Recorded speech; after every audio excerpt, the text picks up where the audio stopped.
Terima kasih. Pemirsa, masih bersama kami dan Saku yang mengangkat tema tentang ikhlas. Kita lanjutkan lagi untuk menyimak pertanyaan selanjutnya dari Ibu Sri Rahayu yang akan disampaikan oleh Ustadz Said Kutub. Silakan.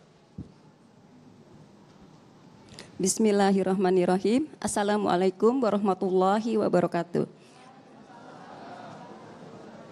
Pertanyaan saya, Ustadz, kalau kita berbuat baik dengan orang lain, tapi kita berharap Allah itu membalas kebaikan kita atau pahala kita, apakah itu termasuk ikhlas, Ustadz? Ya, terima kasih. Assalamualaikum warahmatullahi wabarakatuh. Assalamualaikum warahmatullahi wabarakatuh. Silakan, Ustadz Said Kutub. Baik, jadi kita melakukan amal soleh itu boleh nggak mengharapkan pahala dari Allah Subhanahu Wa Taala? Itu boleh. Ganjaran kita mendapatkan surga boleh nggak? Boleh. Memang itu perintah Allah Subhanahu Wa Taala. Pahala nanti mendapatkan surga. Man jaa bil hasanati falahu asyru amsalihha, 10 kali lipat. Allah lipat gandakan kalau kita berbuat baik di dunia balasannya. Kalau di akhirat minimal 700 kali lipat. Mathalul ladzina yunfiquna amwalahum fi sabilillah kamathali habbatin ambatat sab'a sanabila fi kulli sumbulatin mi'atu habbah wallahu yudha'ifu liman yasha wallahu wasi'un alim. Kemudian orang yang puasa pahalanya tak terhingga karena untuk Allah Subhanahu wa taala. Saumuli wa ana ajzibi, tak terhingga. Orang beriman masuk surga plus berjumpa dengan Allah Subhanahu wa taala bagi orang yang puasa. Farhatan, 2 kebahagiaan saat dia berbuka, saat dia berjumpa dengan Allah Subhanahu wa taala. Lilladzina ahsanul husna wa ziyadah. Boleh enggak kita berharap masuk surga, mendapatkan pahala? Boleh. Karena memang itu perintah Allah Subhanahu wa taala. Man shoma ramadhana imanan wa ihtisaban ghufira lahu ma taqaddama min dzambi. Kita pengen puasa supaya apa? Mendapat ridha Allah, supaya dosa-dosa kita diampuni oleh Allah Subhanahu wa taala. Boleh. Yang enggak boleh adalah kita melakukannya karena manusia, ya. Fawailul lil musallin alladzina hum an salatihim sahun. Salatnya karena manusia, kata Al-Imam Fudail bin Iyad. Kita melakukan amal soleh nggak jadi karena ada orang. Pernah nggak Bapak Ibu? Karena ada fulan saya nggak jadi sholat. Itu ria. Melakukan amal soleh karena manusia itu namanya syirik. Mempersekutukan Allah Subhanahu wa taala. Orang yang ikhlas, ada orang nggak ada orang tetap dia melakukan amal soleh. Sholat malam itu kerelaan hambanya kepada Allah. Kalau sholat wajib itu kewajiban. Minal khaliq ilal makhluk. Tapi kalau sholat malam, kata ulama itu mau tahu nggak kita ikhlas atau enggak, lihat hamba Allah ini sholat malam nggak? Kalau dia sholat malam, tandanya dia diberikan kemudahan untuk menggapai keikhlasan di hadapan Allah Subhanahu wa taala. Ibu mau tahu nggak caranya supaya ikhlas? Latihan ikhlas bagaimana caranya? Berikan makanan binatang. Kucing ada nggak di rumah ibu? Bapak ada nggak di rumah? Bapak ada nggak? Ada kucing itu kasih makan. Kemudian kucing ini mengucapkan terima kasih nggak? Terima kasih Pak. Pernah nggak? Pernah nggak? Kalau diucapkan kita lari, benar nggak? Dia nggak ngucapin makasih juga enggak. Kita latihan ikhlas. Kemudian yang kedua latihan ikhlas kita adalah apa? Jadi ini mohon doanya ibu saya dipanggil oleh Allah Subhanahu Wa Taala 5 Mei yang lalu. Mudah-mudahan husnul khatimah dimasukkan ke dalam surganya Allah Subhanahu Wa Taala. Jadi cara kita berbakti kepada orang tua saat hidup jelas, saat wafat justru itu yang teruji. Justru itu yang teruji. Kita nggak dapat itu ucapan terima kasih dari orang tua kita, mertua kita, disanjung kita, dibanggakan kita, di hadapan orang lain dan sebagainya. Nggak ada. Betul nggak Bapak Ibu? Justru kita ngirim Fatihah, doa, sedekah, haji, kurban atas nama dia langsung mendapatkannya di alam kubur. Nggak berikan kepada kita ucapan terima kasih. Tandanya kita sudah ikhlas. Mudah-mudahan kita dijaga oleh Allah Subhanahu wa ta'ala. Wallahu a'lam. Nah Ustadz, kalau kita kembangkan pertanyaan menarik tadi, artinya ketika kita takut untuk menyatakan perbuatan amal kita, tapi di lain sisi dalam akhir surah Wadduha, wa amma bi ni'mati rabbika fahadits, Allah memerintahkan ketika Allah memberikan rizki, coba kalian kabarkan. Ini apa? Bagaimana memanainya ini Ustaz? Baik, jadi begini, ada ulama yang mempunyai konsep kondisi saat ini. Kalau di media sosial kita banyakkan kebaikan atau keburukan Bapak Ibu? Wah, Sering berarti ngelihat ya. Sengaja nggak kesengaja kita melihat sesuatu status-status yang nggak penting, yang membuka aurat, yang makin kita jauh daripada Allah Subhanahu Wa Taala. Makanya kata ulama, saatnya sekarang, selain tadi kita latihan sembunyikan, mungkin nggak semuanya kita sembunyikan, apalagi yang wajib, boleh juga ditampilkan kalau riak kita sudah terjaga. Makanya dalam infak sedekah sirron wa alaniyah, sembunyi-sembunyi atau terang-terangan. Sembunyi karena khawatir riak, tapi kalau udah mampu melewati riak, terang-terangan dalam rangka fastabiqul khairat, supaya laman, status, media sosial kita terisi dengan kebaikan. Jangan kita maksiat dan dosa bangga diposting, giliran kebaikan diumpetin, benar gak? Tampilkan niat karena Allah Subhanahu Wa Taala. Lagi kajian, pasang status. Bapak Ibu silahkan ya, di subscribe, like, ya, follow dan sebagainya. Silahkan Sayyid Qutb official misalnya gitu ya. Silahkan, kenapa? Tampilkan kebaikan. Jangan maksiat dan dosa aja ditampilkan, kebaikan supaya terkubur itu maksiat dan dosa. Kenapa? Kita melakukannya karena Allah Subhanahu Wa Taala. Ada orang dipuji nggak dipuji nggak ngaruh dia. Tapi nasihat dari guru kita Buya Yahya ini luar biasa. Waktu lalu udah lama di nasihat di Damai Indonesiaku. Kalau kita infak sedekah 10 juta, boleh nggak ditampilkan? Boleh, silakan. Tapi coba latihan sembunyikan 100 juta kita infak di Allah Subhanahu Wa Taala, bisa nggak? Kalau udah bisa, tandanya kita ikhlas di jalan Allah Subhanahu Wa Taala. Wallahu a'lam. Terima kasih. Selanjutnya kami persilakan kepada Bapak Abdullah yang akan dijawab oleh Kiai Khalil Nafis.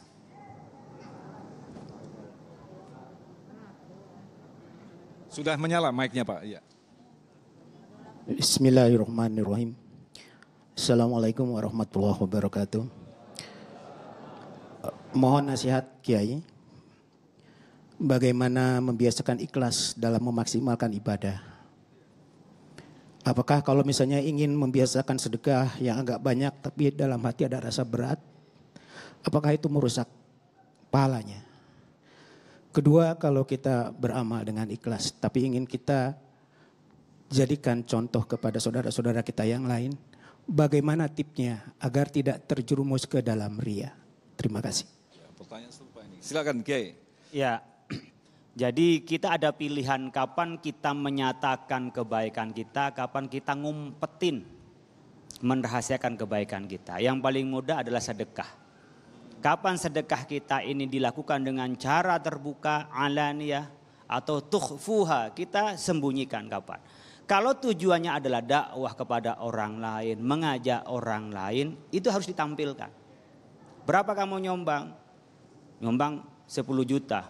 Dia gajinya sebulan 5 juta, nyumbang 10 juta. Lah yang gajinya 100 juta, nyumbangnya 2 juta, kan malu. Gak apa-apa awalnya untuk pendidikan. Jadi pendidikan itu tanda kutip memaksa. Untuk orang menjadi baik. Untuk orang menjadi terbiasa. Sama dengan mendidik diri sendiri, males. Mungkin awal-awalnya biar kelihatan mertua, kelihatan keluarga. Mungkin awal-awalnya, lama-lama dia akan berubah-berubah. Yang saya sampaikan tadi, sebaiknya kita ini beribadah tanpa pamrih apa-apa, itu tingkatan ikhlas yang paling tinggi. Tak semua orang bisa nyampe di situ. Cara menjaganya bagaimana? Pastikan di sini selalu muhasabah, kontrol. Ya Allah, tadi saya kok ada kelewatan dikit, pikiran rada sombong sedikit. Tarik, jangan terusin sombong. Gitu. Ini nanti kadang-kadang nggak muhasabah terus ke bawa sombong gitu. Makanya kalau kita tidak karena kepentingan apa-apa, ya jangan ditampilkanlah kebaikan kita. Tidak karena kepentingan dakwah, tidak karena ngajak orang lain. Karena lama-lama kita bisa lupa kalau itu kita menjadi orang yang ria. Nah, apakah pikiran kita ini merusak terhadap sedekah kita? Tidak. Cuman tidak maksimal dalam kerangka ikhlasnya.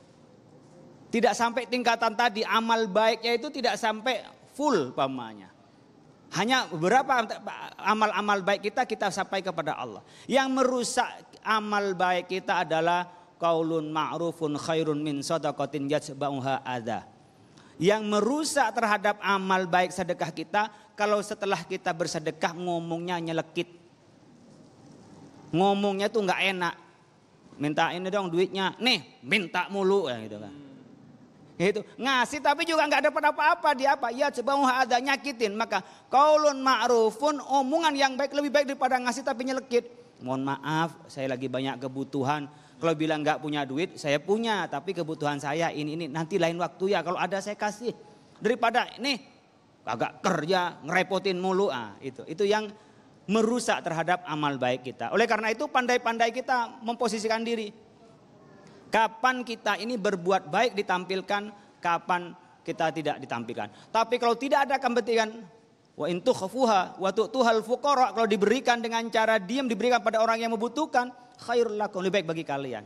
Jadi baru ditampilkan kalau ada kebaikan. Oleh karena itu ketika mendefinisikan ikhlas, sebagian ulama menyebutkan ya'malu amalan soleh fi dhahirin nas wa sirrihim. Kita melaksanakan kebaikan di tampilan depan orang banyak sama dengan pada saat tidak banyak orang. Kalau sholat gampang. Ibu bapak tes imamnya ini, imam Masjid Al-Fatih ini ikhlas atau tidak. Caranya gampang. Kalau jadi imam dia lama atau enggak? Lama. Pas sholat sendirian lama atau sebentar? Itu enggak ikhlas. Ya. Itu kayak tergandeng namanya. Tergandeng itu kalau pas lagi ada muatannya jalannya ete-ete. Pas lagi enggak ada muatannya ngebut dia. Nah kita gampang kalau menyebut orang imamnya ikhlas atau tidak. Kalau jadi imam sok-sok bismillahirrahmanirrahim. Itu tanda-tanda enggak ikhlas. Panjang gitu. Makanya Mu'adz bin Jabal pernah ditegur oleh Rasulullah SAW karena sholatnya kelamaan. Jadi kalau sholat dengan orang banyak itu sekedarnya saja. Sehingga yang punya hajat, yang buru-buru, bahkan mungkin ya enggak kuat berdiri lama. Itu bisa ngikutin buat jamaahnya. Kalau sholat sendirian ya sudah seperti Rasulullah. Sampai kakinya bengkak. Itu ketika sholat sendirian. Ketika Rasulullah jadi imam itu sebentar. Jadi nanti imamnya Al-Fatih kalau kelamaan langsung tegur. Enggak ikhlas nih kiai ini gitu. Kiai, sedikit tambahan lantas bagaimana dengan perbuatan ikhlas yang dilakukan oleh orang yang non muslim? Kita banyak menyaksikan di channel-channel YouTube sosial eksperimen yang dilakukan oleh orang-orang bule. Yang kadang-kadang juga memberikan penyadaran bagi kita, Kiai. Inilah bedanya tentang perbuatan baik kita dengan perbuatan baik orang yang agamanya hak asasi manusia. Jadi kalau kebaikan kepada orang lain, beriman tidak beriman itu sama. Tapi ketika kebaikan yang kita kembalikan ikhlas kepada Allah, itulah bedanya orang yang beriman dan tidak beriman. Keyakinan kami, orang yang tidak beriman kelak tidak akan memetik apa-apa di akhirat. Sementara kita akan bisa memetik kebaikan kita di dunia manakala ada iman. Jangan tersinggung nanti dikirim radikal saya nanti. Ya, ini keyakinan yang saya harus sampaikan ya meskipun disiarkan luas.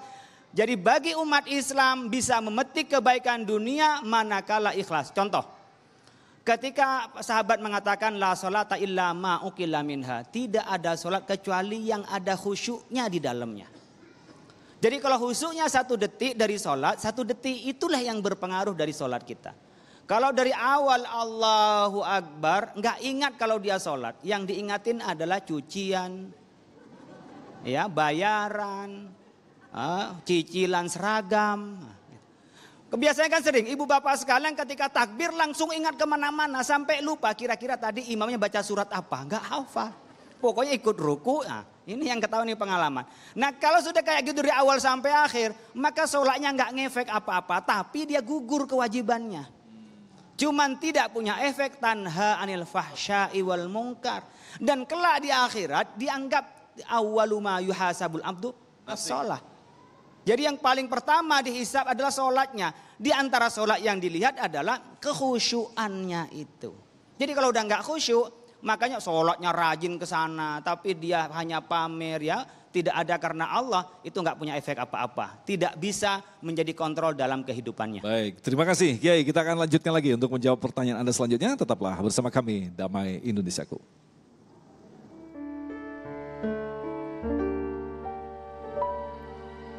Kalau malam bersihkan wajahnya dari bintang-bintang dan mulai turun setetes air